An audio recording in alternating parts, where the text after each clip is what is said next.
Il y a 2 points.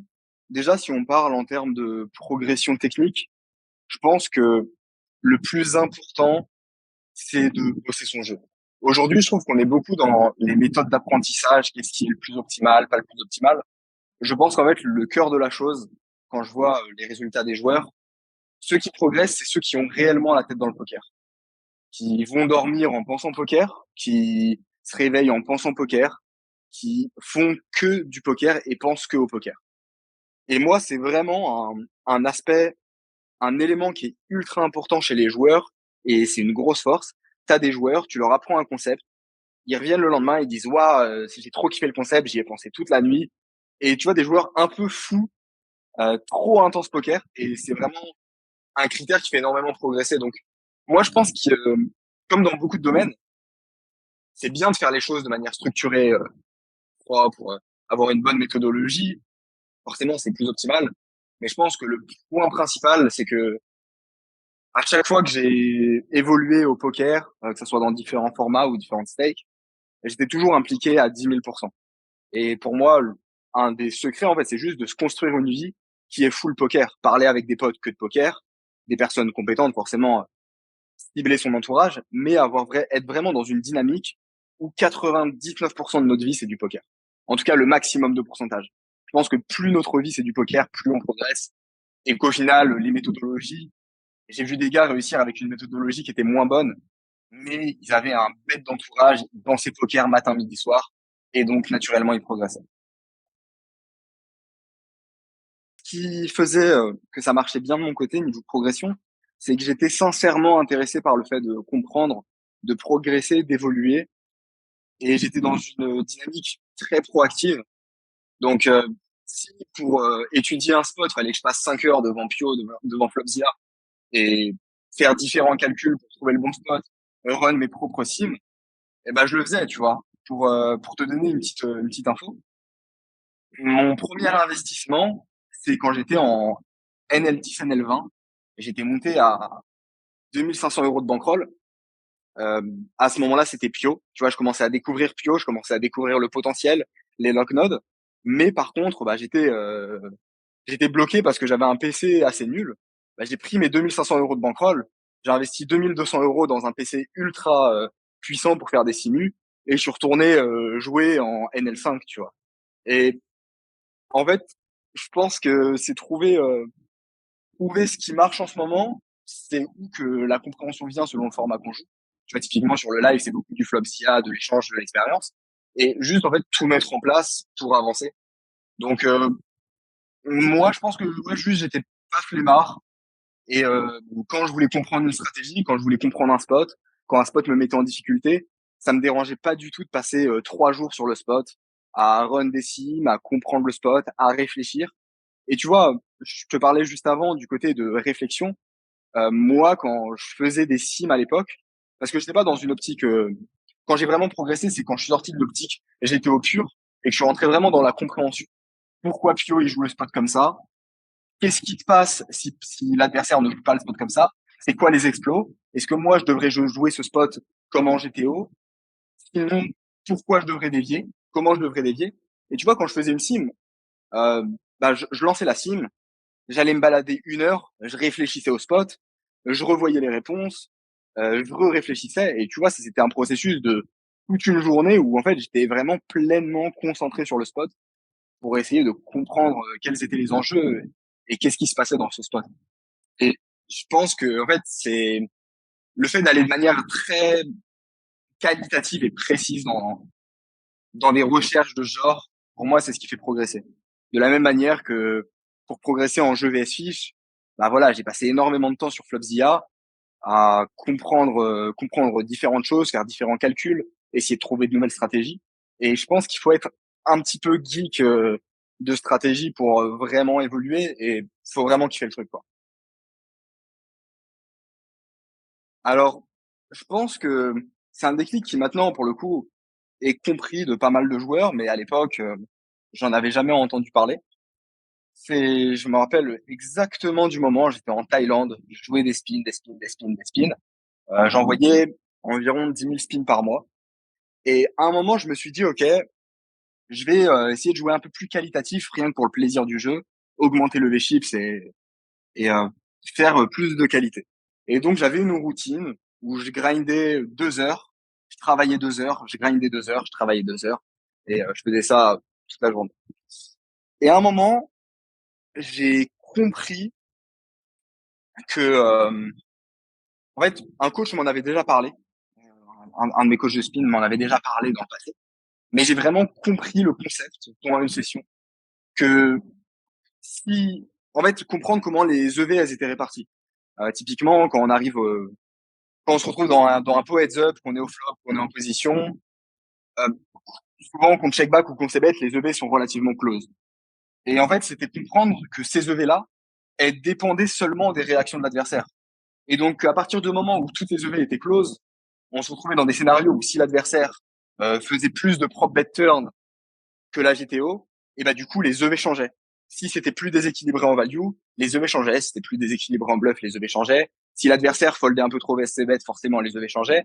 Et en fait, au-delà de comprendre ce concept, parce que ça on me l'avait déjà expliqué, mais en fait j'ai compris que mes stratégies, elles devaient être purement exploitantes. Et que typiquement, je te donne un exemple. Si par exemple j'ai top pair dans un spot où j'ai un peu besoin de protection et où normalement on a un c-bet tous les jours, et ben en fait, si l'adversaire il check raise pas assez et qu'il fold un peu trop, ben c-bet 2-3% de trop, mais qu'il prop bet comme en GTO, et ben en fait, j'ai un snap check back. Et c'est vraiment un déclic qui a fait que j'ai complètement débalancé toutes mes stratégies et je me suis mis à avoir des stratégies qui, sur le papier, n'avaient aucun sens. À bet des mains qui étaient jamais des bluffs, qui étaient jamais des bêtes, qui étaient jamais des bluffs, à, à check des mains qui étaient toujours des bêtes. Et j'ai commencé à faire des plays qui étaient vraiment assez atypiques. Euh, mais en fait, je comprenais que, après avoir fait pas mal d'analyses sur des lock nodes, je comprenais que c'est ce qui rapportait la plus grosse EV. Donc, le concept, au final, est assez simple, mais il faut le comprendre et être à l'aise avec pour réellement l'exploiter, l'utiliser, le mettre en application.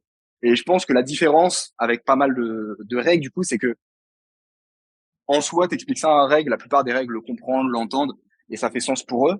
Pour autant, quand tu regardes les stratégies des joueurs, tu te retrouves toujours avec des stratégies hyper caricaturales. Les mecs ont des stratégies automatisées, prédéfinies, alors qu'ils jouent contre des adversaires qui ont des grosses erreurs de fréquence dans plein de spots et jouent pas du tout de manière théorique.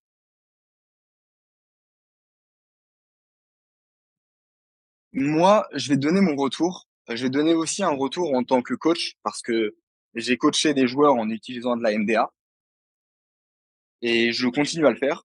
Donc pour moi, c'est une bonne chose parce que à peu près n'importe quel joueur, tu lui expliques les tendances du field, comment les fiches passifs jouent, c'est quoi leurs erreurs, comment les fiches aggro jouent, c'est quoi leurs erreurs, c'est dans quel spot qui se déséquilibre, etc.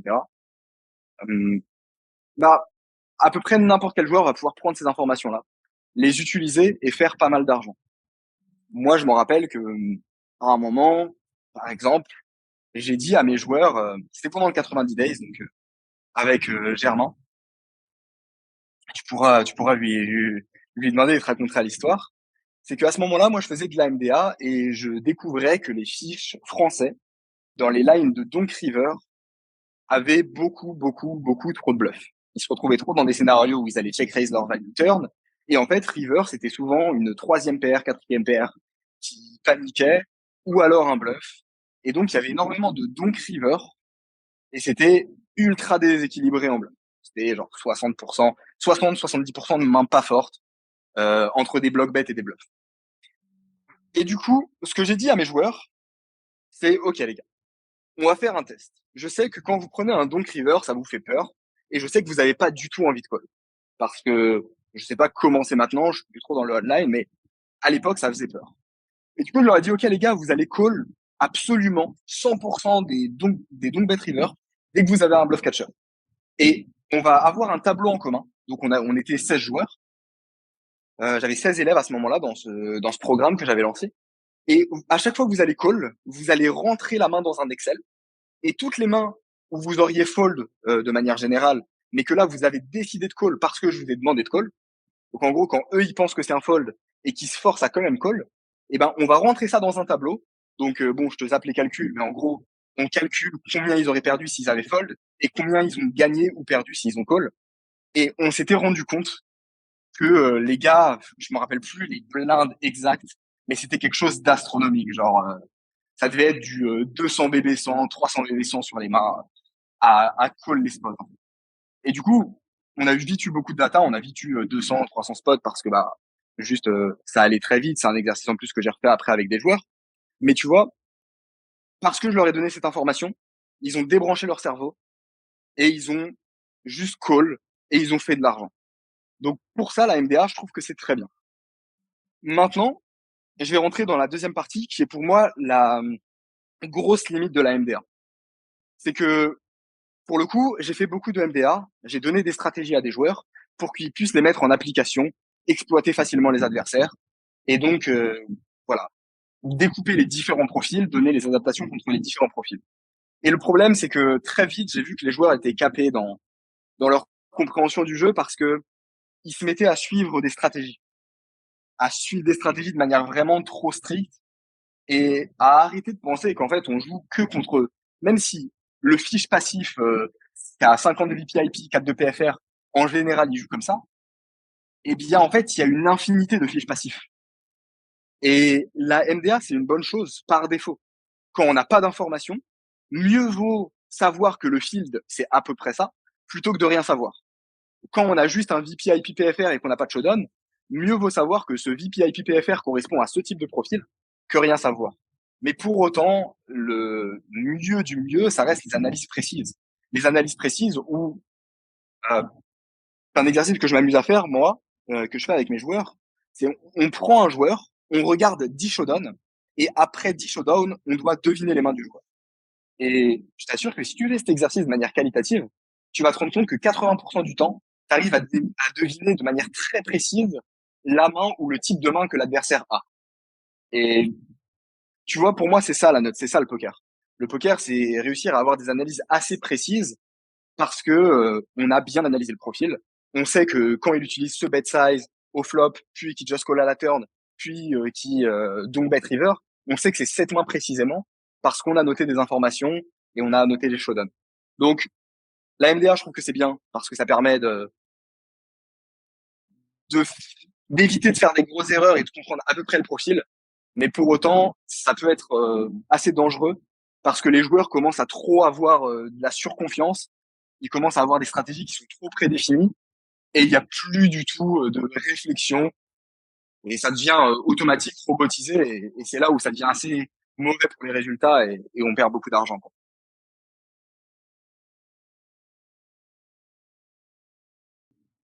Moi, ce que je te dirais, c'est que les erreurs principales que je vois. Alors déjà, j'ai un exercice que je fais qui est assez intéressant. C'est que j'ai des tableaux Notion où quand je coach un joueur, je le rentre dans un tableau Notion. Ensuite, je fais des reviews de ses mains. Et donc, je prends 10 spots, par exemple. On review les 10 spots et je note où l'erreur est située. Est-ce que c'est un, un mauvais call? Est-ce que c'est un mauvais fold? Est-ce que c'est un miss value? Est-ce que c'est un value cut? Tu vois, je note les différentes catégories. Quelque chose déjà qui est assez drôle, c'est que dans ce tableau-là, j'ai un bon sample parce que j'en ai fait beaucoup avec beaucoup de joueurs. Et une erreur qui n'est jamais, quasiment jamais apparue, c'est le mauvais fold. Je crois que je n'ai quasiment jamais vu, enfin, j'en ai vu quelques-uns, mais en termes de fréquence par rapport aux autres erreurs, c'est ridicule à quel point il y a très peu de mauvais folds. Donc, l'erreur naturelle que je te dirais, c'est que beaucoup de joueurs ont tendance à ne pas, en fait, à avoir peur de trop fold. Ce qui est marrant, c'est que les joueurs ont toujours plus peur de trop fold que peur de trop call. Et on se retrouve beaucoup plus avec de call dégueu dans des spots où il y a zéro bluff que de fold. Parce que le fold est rarement très très mauvais. C'est rarement vraiment mauvais sans information précise sur le profil. Et je vais venir juste après justement sur le point des informations. L'idée en fait, c'est que sans information précise sur le profil, peu importe la line qu'il utilise, la plupart du temps, il y aura beaucoup de value end. Donc, dans tous les cas, si on fold, on perd pas énormément de vœux parce que dans tous les cas, on a quand même des grosses chances de perdre parce que si on n'a pas des informations précises sur le profil, eh ben, il va avoir des value end dans tous les spots, alors que par contre, il va pas forcément avoir des bluffs dans tous les spots. Il y a des spots où c'est vraiment très difficile de trouver les bluffs.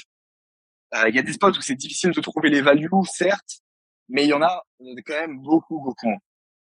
Donc, la première erreur, je te dirais, c'est que les joueurs ont tendance à être trop cognition et savent pas assez faire les gros folds, savent pas se faire confiance. Combien de fois j'ai vu des joueurs, tu vois, ne pas savoir fold des deux barrels contre un reg limite où on sait qu'il a pas de bluff, tu vois, c'est quelque chose d'assez fréquent et qui est assez triste. A contrario, je trouve que les joueurs foldent beaucoup trop VS les fiches, ou alors n'ont pas une conscience assez élaborée des stratégies de fiches. Tu vois, je te parlais des donk river. Bah là pour le coup, en jeu VS fiche, je trouve qu'il y a trop de fold. Là où, au contraire, en jeu VS reg, je trouve qu'il y a trop de call alors que il y a plein de spots qui sont pas assez bien. Donc voilà, dans un premier temps, je pense qu'il y a trop le côté ego en jeu VS reg qui fait qu'on call trop, et il y a trop le manque d'empathie, le manque de compréhension des profils. Tu vois, que ça soit en online ou en live, combien de fois j'entends oui, mais là le fiche, il a pas de spot, il a pas de bluff naturel dans ce spot.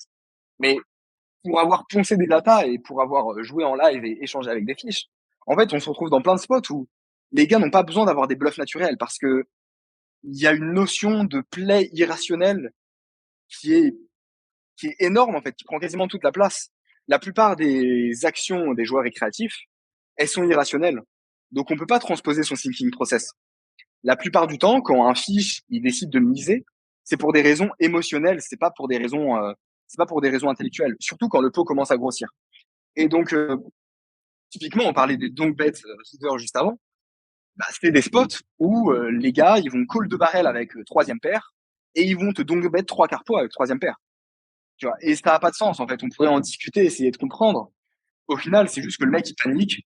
Émotionnellement, le pot devient trop haut et il sait pas quoi faire s'il check. Il a peur de se prendre un bet. Donc, il décide de paniquer et il bet sans savoir s'il est en bluff, sans savoir s'il est en value.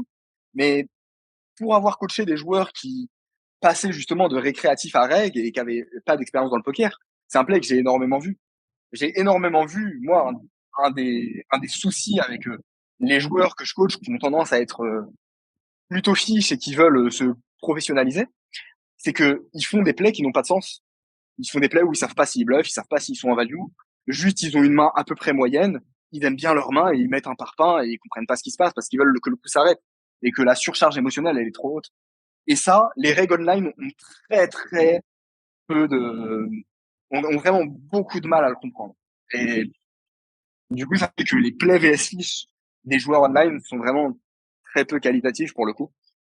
Euh, je trouve que les joueurs online, surtout maintenant en 2023, sont vraiment bons en reg vs reg. Je trouve que le niveau, il a quand même évolué. Mais par contre, le niveau vs fiche, il est vraiment extrêmement bas. Si je dois prendre les joueurs qui réussissent justement à comprendre ça, je pense que c'est vraiment se détacher de l'ego du jeu vs reg. En fait, le problème, c'est que pour moi, c'est un leak qui est un peu mental. C'est que demain, si je te mets sur une table avec quatre très très bons règles et un fiche, naturellement, ton cerveau, il va se focus sur une chose, pas te faire niquer par les mecs qui sont plus forts que toi. Donc naturellement, tu vas plus réfléchir au spot VS règles. Et tu vas te dire, attends, comment je peux faire pour que ces mecs-là ne me battent pas? Et je pense que c'est une mauvaise compréhension du poker d'un point de vue global. C'est une mauvaise compréhension que le poker, c'est ni plus ni moins qu'un jeu où on cherche à exploiter les adversaires qui sont plus faibles et se défendre au strict minimum contre les joueurs qui sont plus forts que nous. Et d'ailleurs, il y avait Stéphane qui avait parlé donc Stéphane, grand joueur de high, qui avait justement parlé de ça. Il disait qu'en 6 max, il aimait plus le 6 max parce qu'en fait, les joueurs pouvaient juste jouer mid contre lui et il arrivait même pas à les exploiter. C'est pour ça que maintenant, il voulait se concentrer sur plus de heads up et jouer que du heads up. Et ben, c'est très pertinent ce qu'il dit. Et moi, en fait, je le vois de l'autre côté. C'est que demain, je peux jouer une table avec des règles qui vont être meilleures que moi. En réalité, si je joue juste assez tight contre eux, ils n'auront pas vraiment de fenêtre pour m'exploiter. Et de mon côté, je pourrais me concentrer à exploiter le joueur récréatif et à maximiser mon profit là-dessus. Donc pour moi, c'est un problème d'approche. Euh, je vois beaucoup de règles, beaucoup réfléchir au spot VS reg, tryhard, se monter la tête, se level. Et pour autant, je vois tellement de spots VS fish. Enfin, en tout cas, surtout online, j'ai beaucoup vu ça. Je trouve que les joueurs live ont moins ce problème parce qu'ils comprennent qu'ils sont là pour les fiches. Mais les joueurs online ont vraiment ce problème à cause de la compétition à donner toute leur vie dans les spots VS reg et ils se retrouvent VS fish et il n'y a pas de donk bet. Ils n'utilisent pas de stratégie de donk bet exploitante. Ils n'utilisent pas de sizing genre x4 pots, alors que plein de fois, c'est super de mettre des... Enfin, moi, ça m'est déjà arrivé de me retrouver dans des pots à 6 blindes et bet 94 blindes, enfin 97 blindes. Et je pense que c'est ce problème-là qu'ont la plupart des règles, en fait, c'est qu'ils réfléchissent et ils donnent leur énergie dans les spots VS règles au lieu de le donner dans les spots VS fish. Je vais te donner un feedback, mon ressenti sur le vieux Pio à l'ancienne où tu mettais 4 heures pour faire ta sim, ton load knock, etc. Enfin, lock node, genre, tu tryhardais et ça te prenait 10 heures pour finalement avoir ta réponse. Et comparé aux nouveaux outils qui sont plus rapides, moi plutôt j'étais au Wizard que j'ai majoritairement utilisé. Et moi je pense que c'est pas forcément une très bonne chose parce que au final, le game theory optimal c'est relativement simple à comprendre. Je dis bien à comprendre parce que à appliquer, avoir mémorisé les strats, etc., ça, c'est forcément assez complexe. Mais comprendre comment ça fonctionne, comprendre dans quel scénario tu vas plutôt utiliser des gros sizes, plutôt utiliser des petits sizes, comprendre les interactions de range, au final, c'est très simple. Je pense que tu seras d'accord avec moi là-dessus. Et donc, moi, le problème de tous ces nouveaux outils, c'est que on est trop naturellement attiré par le fait de mémoriser et d'apprendre plutôt que de comprendre. Alors, moi, je peux te dire que quand je faisais mon pio, que ça mettait du temps à charger, que j'arrivais avec ma sim toute fraîche, eh ben, je passais du temps dessus. Je réfléchissais vraiment à, tiens, pourquoi il a utilisé ce sizing à ce moment-là? Ça serait quoi les explos? Comment est-ce que je peux sortir de lever cette simulation? Et au final, je passais peut-être beaucoup plus de temps sur une solution et sur un spot qui était solve. Mais par contre, ce spot qui était solve me permettait de comprendre énormément d'autres spots, tu vois. Moi, je suis persuadé que tu peux donner à un joueur 4-5 simulations overall et il comprendra tous les spots du poker s'il passe vraiment assez de temps dessus. Et en fait, au final, il faut juste comprendre c'est quoi les interactions. Moi, je faisais quelque chose, par exemple, pour progresser là-dessus. En gros, c'était des petits jeux que je faisais. Donc, j'allais sur Pio et je mettais, par exemple, une range avec les As et 7 et 2 off sur un board roi 8 contre une autre range.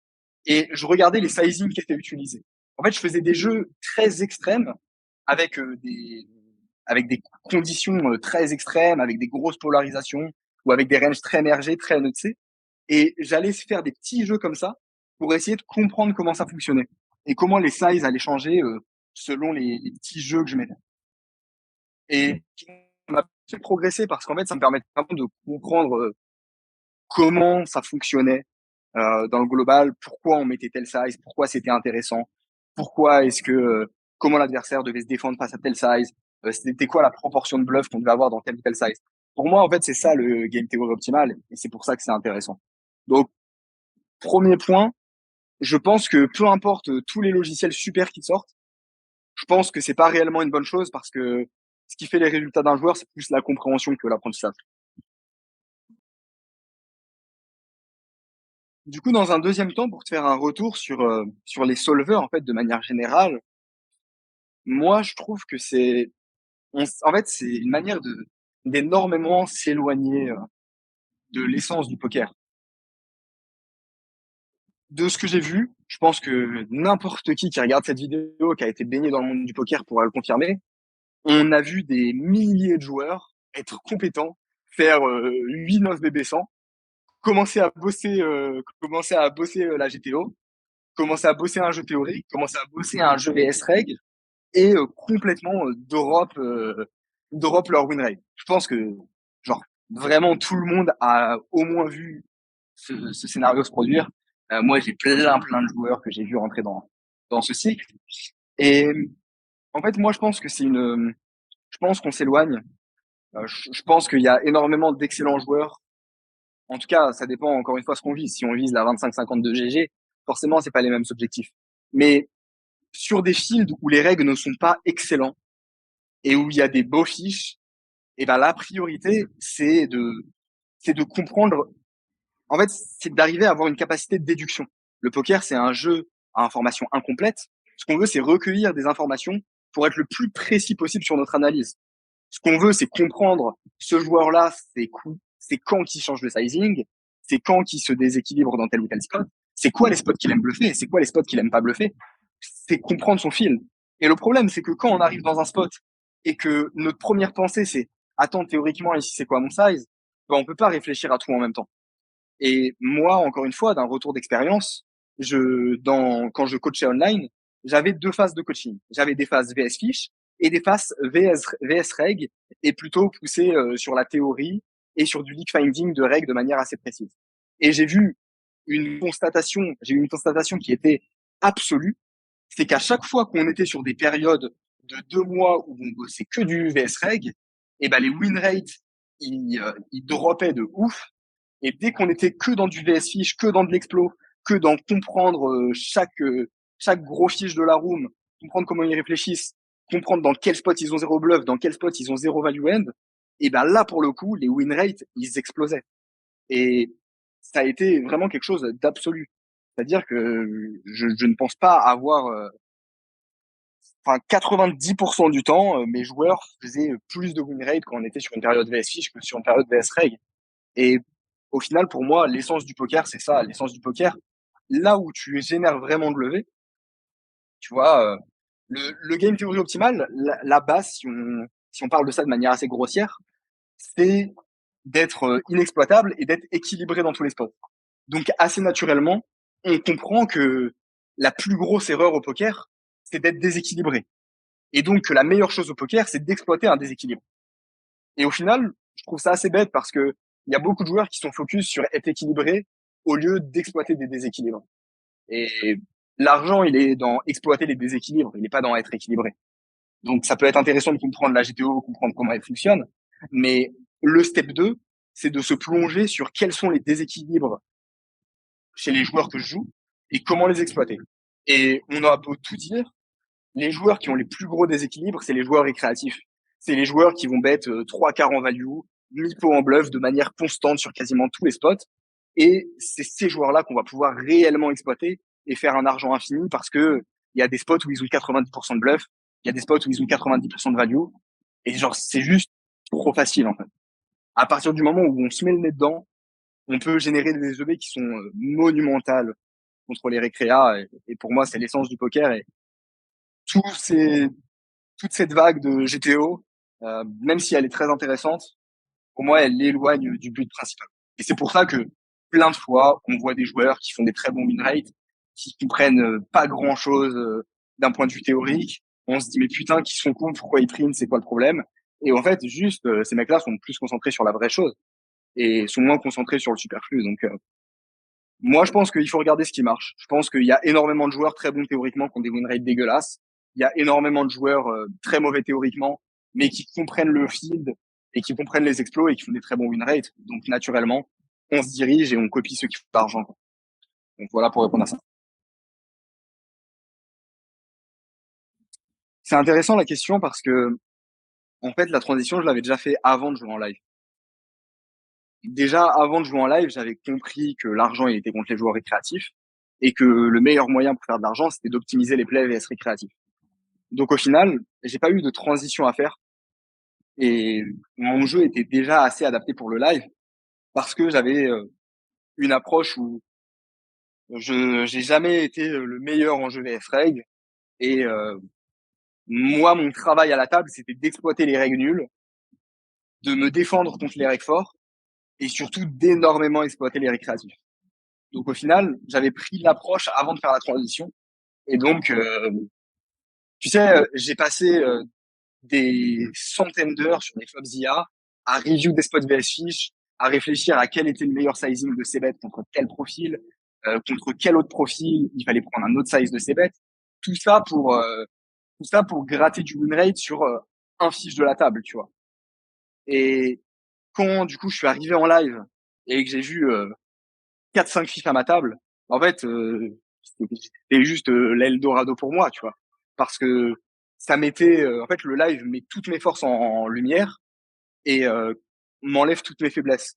Parce qu'il y a pas de règle assez bon pour réellement mettre de la pression, mettre dans des spots compliqués et je te parle de ça, any limit, hein. Genre, le niveau en cash game live chez les règles, que ça soit, enfin, je dirais que même ce qui est marrant, c'est que le niveau le plus dur, il est en 5-10, mais après quand tu vas en 20-40, 25-50, heu, en soi, il y a pas vraiment de règle bon. En tout cas, si tu sélectionnes bien les games et donc ouais, voilà un peu pour avoir mon feedback là-dessus. Moi, la transition, je l'avais fait avant. Ensuite, c'est une approche du jeu qui est complètement différente parce que si tu vas jouer en live avec une approche théorique, tu vas vraiment faire très, très peu de résultats. Il faut vraiment avoir une approche où on cherche à exploiter les joueurs faibles, on cherche à les comprendre et on cherche à avoir la bonne réponse à chaque fois et à comprendre de manière très, très précise les ranges. Un spot qui est bien joué en live, c'est un spot où on est sûr à 80% de la main précise de l'adversaire. Et si on analyse bien, si on est bien attentif, si on interprète bien les sizings, qu'on a été attentif pendant toute la session, qu'on a compris les patterns du joueur, on se retrouve très souvent dans une situation où on a des lectures de range qui sont extrêmement précises sur la range de nos adversaires. Donc, je dirais que le jeu online, il est plus vu comme un jeu mathématique et théorique alors que le jeu en live, c'est plus un jeu d'énigmes, d'enquête, de récupérer des informations, de prendre ces informations en compte et de réussir à comprendre la range de l'adversaire, la main de l'adversaire et ensuite de l'exploiter. Alors, moi, actuellement, je travaille. Tu as plusieurs moyens de travailler ton live. Pardon. Tu as plusieurs moyens de travailler ton jeu en live. Déjà, il faut savoir qu'en live, tu vas naturellement beaucoup plus progresser, selon moi, si tu es sur un processus actif, que online. Parce que en live, tu as une chance énorme, c'est de pouvoir échanger avec les joueurs. Tu peux littéralement parler avec un joueur, euh, lui demander pourquoi il a joué telle main de telle manière, comprendre des thinkings. Et ça, en fait, en termes de progression, je sais pas, je pense que tu t'en rends compte, mais c'est genre indécent. En fait, tu comprends réellement les thinking process derrière les actions. T'as beau faire toute la MDA au monde, c'est que des interprétations des thinking, mais tu comprends jamais réellement les thinking. En live, tu peux parler, tchatcher les joueurs et comprendre pourquoi ils pensent de telle manière, pourquoi ils jouent de telle manière. Ça, en termes de compréhension, c'est juste énormissime. Ensuite, eh bien, pour moi, c'est le travail, en réalité, c'est beaucoup du Flopzilla. C'est beaucoup, enfin, je dis Flopzilla, mais on peut faire Flopzilla sans le logiciel Flopzilla, mais c'est pour avoir l'image, quoi, de rentrer une range, de mettre des filtres à chaque action et en fait, de comprendre de manière assez simple que si le joueur, sur un board, As-7-2 ou Roi 7-2 sur des boards assez secs, le mec a toujours utilisé un tiers en value, à comprendre que quand il fait mi-pot, eh ben, il a probablement 80% de bluff.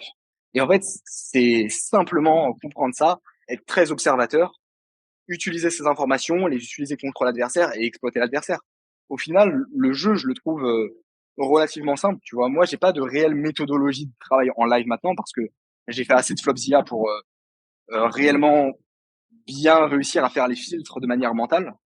Mais au final, mon réel travail et pourquoi je continue de progresser, c'est parce qu'à chaque fois que je joue une main, eh bien, je schématise mentalement le spot, je mets des filtres à chaque action. Et comme je te disais, c'est un jeu d'observation et d'enquête.